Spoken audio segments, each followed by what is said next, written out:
Getting some breaking news in the investigation into the disappearance of Nancy Guthrie. 3 weeks. That is how long before Nancy Guthrie disappeared, a masked man was already standing outside her home. Not once, not twice, multiple times. Coming back, studying, adjusting, waiting. And each time he left, he went somewhere, a house, an apartment, a room in this city, sat down, thought about what he had seen, made his plan more precise, and came back again. And while he was doing all of that, while he was standing on her street in the dark making calculations, Nancy Guthrie was inside that house completely unaware that someone had already chosen her. That is the part that makes this case different from almost anything you have seen covered on this channel. This was not a crime of opportunity. It was not impulsive. It was not random. It was a project. Something built deliberately, carefully, over the course of at least 3 weeks by a person who had the patience, the discipline, and the local knowledge to come back to the same neighborhood multiple times without triggering a single alarm, until the night he decided the conditions were exactly right. By the time the FBI rewatched the doorbell footage they already had in their possession and identified that first visit, the one from 3 weeks before she was taken, Nancy Guthrie was already gone. The answer was sitting in that footage the entire time. And nobody recognized what they were looking at until it was too late. Start there. Hold that. Because everything else in this case flows from that single fact. Nancy Guthrie was 84 years old. She lived alone in a quiet retirement community in Tucson, Arizona. A neighborhood with wide streets and calm mornings. The kind of place where people wave to each other from their driveways and nothing dramatic is supposed to happen. She was not a public figure. She had never sought attention. She had spent decades living quietly, privately, on her own terms. Most of the country had never heard her name before this case. Then they learned whose mother she was. Nancy is the mother of Savannah Guthrie, co-host of the NBC Today Show, one of the most recognized faces in American morning television. Her daughter is on national television in front of millions of people every single morning. And Nancy chose to live in a retirement neighborhood in Tucson. Away from all of it. Privately. That contrast tells you exactly who Nancy Guthrie was as a person. Not a celebrity. Not someone who wanted headlines. A mother. A grandmother. A woman who earned her quiet years and simply wanted to live them. She had a pacemaker. She took daily cardiac medication. She was 84 years old and she was living alone and she deserved every day she had left in that house. Then came February 1st. From the very first moment law enforcement spoke publicly about this case, they made one thing absolutely clear. They did not say she wandered off. They did not say she was disoriented. They did not suggest she had somehow gotten confused and walked out into the night on her own. They used one specific word from the very beginning. Abducted. She was taken. That was the official position from day one. And that word changes how every single detail of this case must be understood. Because abducted means someone chose her. Abducted means someone planned this. Abducted means there is a person out there, right now, who knows exactly what happened during those 41 minutes inside that house on the night of February 1st. Local police worked the case for 9 days. Then on February 10th, the FBI joined. The FBI does not step into a simple missing persons case. They step in when the nature of the crime demands federal resources. They step in when what happened is serious enough that local law enforcement alone cannot carry it. The arrival of the FBI 9 days into this investigation was not administrative. It was a signal about exactly what kind of case this is. And then the doorbell footage changed everything. A Nest camera mounted near the property. The kind of device that sits there quietly doing its job, recording everyone who comes and goes, storing the footage, waiting. What it captured was a masked man. Face completely covered. Nothing identifiable visible. Moving through the area around Nancy's home with deliberate, careful intent. But here is where the case stops being disturbing and becomes something that is genuinely hard to process. When the FBI reviewed that footage in detail, not once, multiple times, frame by frame, they found something that stopped the room. This man had not appeared for the first time on February 1st. He had been there before. Weeks earlier. Different date. Different time. Slightly different setup. But the same deliberately concealed face. The same intentional invisibility. The same person who had stood outside that house on a night 3 weeks earlier and studied it. This was not random. This was not opportunistic. This was not a person who walked past a house one night and made a decision in the moment. This was someone who had been watching Nancy Guthrie's home as part of a plan that was already weeks old by the time she was taken. Investigators did not just request footage from around the date of the disappearance. They went back further. They requested all footage from the entire month of January. 31 days. Every neighbor on that street. Every camera. Every doorbell in the surrounding area. When law enforcement asks for an entire month of footage, they are not fishing without a target. They are building documentation for a behavioral pattern they already believe exists. They already know, or strongly suspect, that this person was there multiple times. They are collecting the evidence to prove it, visit by visit, date by date. And the picture that came back was worse than most people realized. January 11th. The earliest confirmed sighting. Nighttime. The masked man appears near the property, moving through the neighborhood, studying. And that same night, between 9 p.m. and midnight, the Ring app in that neighborhood lit up with posts from residents who noticed something they could not quite name. An unfamiliar person, moving in a way that felt wrong. Not criminal enough to call the police about. Just enough to make neighbors uncomfortable. Just enough for a few people to post something on an app before going back inside and forgetting about it. Those posts are now federal evidence. He was there January 11th. Armed. Watching. And no one knew what was being set in motion on that quiet residential street. January 24th. 13 days later. He comes back. Same concealment. Same deliberate movement. Same careful presence in a neighborhood where he had no reason to be. Same exit without incident. Same return to wherever he came from to sit with what he had observed and continue building his plan. And again, nothing.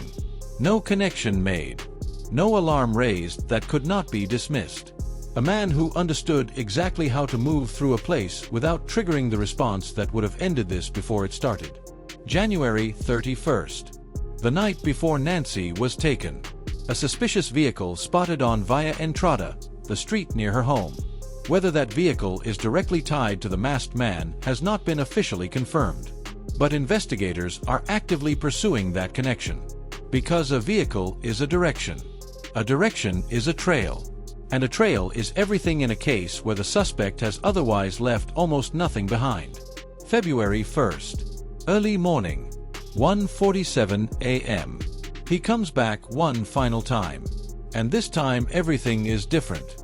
Mask properly secured. Firearm holstered. The Ozark Trail backpack.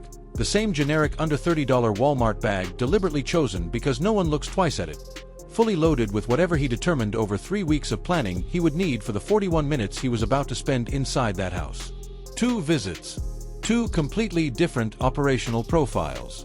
The first visit, he is assessing. Studying the camera. Noting the entry points. Memorizing the layout. Deciding the timing is not right. Leaving. The second visit, he is executing. Everything has been thought through. Everything has been prepared. The plan that was 3 weeks in the making is now running. 41 minutes. That is how long he was inside Nancy Guthrie's house. 41 minutes, and when he walked out, he was not alone. Now look at the specific detail that tells you more about who this person is than almost anything else in this case. The gear between January 11th and February 1st was not the same. His setup had changed. Refined. Adjusted. This is not someone who showed up twice on impulse. This is someone who went home after January 11th, evaluated what he had observed, identified what needed to change, made the changes, and came back with a more precise version of the same plan. He was not repeating himself. He was improving. He was learning and adapting between visits the way someone does when they are invested in a result. That single detail, the adjustment between the first visit and the final one, is one of the most revealing things about the kind of person who took Nancy Guthrie. Patient, methodical, local enough to come back without it being a major undertaking, and disciplined enough to abort when the conditions were not right rather than act on impulse and risk exposure. The neighbors were seeing more than they realized at the time. January 11th. The Ring app alerts between 9 p.m. and midnight. Multiple residents flagging something that felt wrong without being able to say exactly what. Enough discomfort to post. Not enough certainty to call it in. The kind of marginal, uncertain observation that disappears from memory within days unless something forces you to go back and look at it again. Something like a federal investigation into a kidnapping that happened 3 weeks later on the same street. Then there is Aldine Meister, a neighbor of 30 years on that street. She came forward with something that sounds simple but that cuts directly to the center of this case. She saw a man in mid-January walking through the area at an unusual pace. Head slightly down. Moving like someone who did not want to be noticed. Not like someone who lived there. Not like someone visiting a friend. Not like anyone with an ordinary reason to be on that specific street at that specific time. She noticed the difference between presence that belongs and presence that does not. She noticed this person. What she noticed is now part of a federal investigation.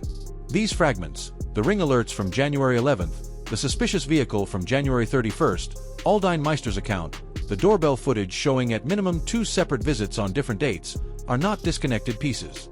They are the documented trail of a person who spent 3 weeks walking through a neighborhood deciding whether the conditions were right to take an 84-year-old woman from her home. And the pattern they form points to something that the FBI now believes with confidence. This person is local. They are not a stranger who came from another state and found this neighborhood on a map. They are someone for whom the Catalina foothills area is familiar geography. Someone who could drive there on a Saturday night without it requiring logistics or planning. Someone who could abort when the timing was not right and return the following weekend without it costing them anything significant. Someone who knew that neighborhood well enough to move through it repeatedly over 3 weeks without triggering the kind of alarm that would have brought law enforcement to that street before February 1st. That is not a drifter. That is not someone passing through Tucson on their way somewhere else. That is a person embedded in the daily life of this city. Someone with a routine in Tucson. Someone who, right now, may be going about that routine as though nothing has changed. The FBI has made a specific request that tells you exactly where this investigation is focused. They are requesting the name of every single contractor and every single worker on multiple construction sites in the neighborhood surrounding Nancy's property during January. Not general company records. Not broad project logs. Individual names. Every person who had a physical presence on those streets during the relevant window. Because someone with daily legal access to a residential street has something that cannot be manufactured quickly. Invisible presence. A work truck. Work clothes. Expected visibility. Neighbors stop noticing you because you belong there. You become part of the visual background of the street. And from that position, over days and weeks of unremarkable daily presence, someone with a surveillance objective can build an extraordinarily detailed picture of one resident's life, routines, and vulnerabilities. Which nights her car is in the driveway. Which nights the lights go dark early. Which nights she is completely and verifiably alone. The FBI wants every name. That is not a general inquiry.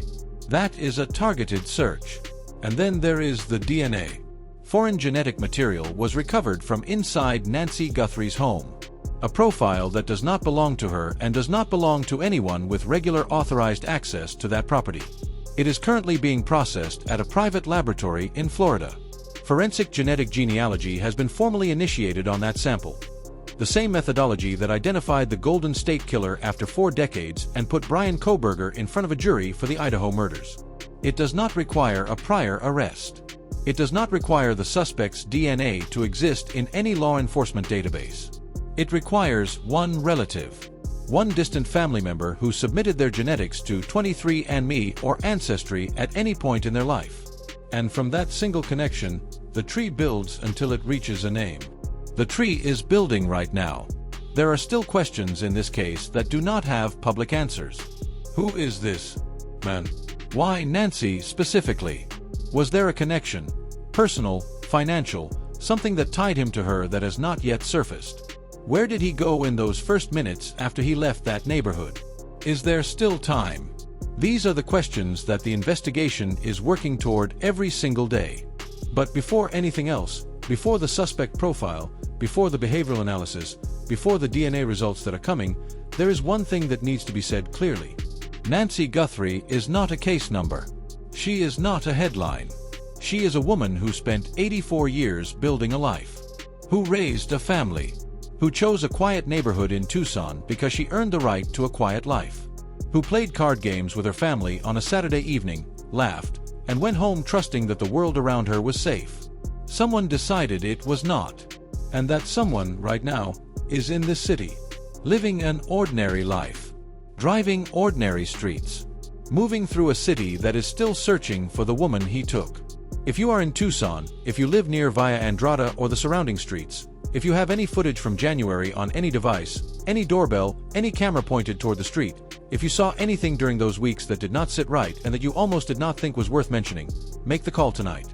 FBI tip line 1-800-225-5324. Online at tips.fbi.gov. Pima County Sheriff's Department directly. Everything anonymous. Reward over $1 million. One clip. One memory. One detail you almost kept to yourself. The footage was sitting in that doorbell camera the whole time. The answer to where this ends is sitting out there in the city right now. One person. One call. One detail that brings Nancy home. 3 weeks before she vanished, someone was already standing on her street. He came back twice. Then he came back a third time. He will not come back from what is coming for him.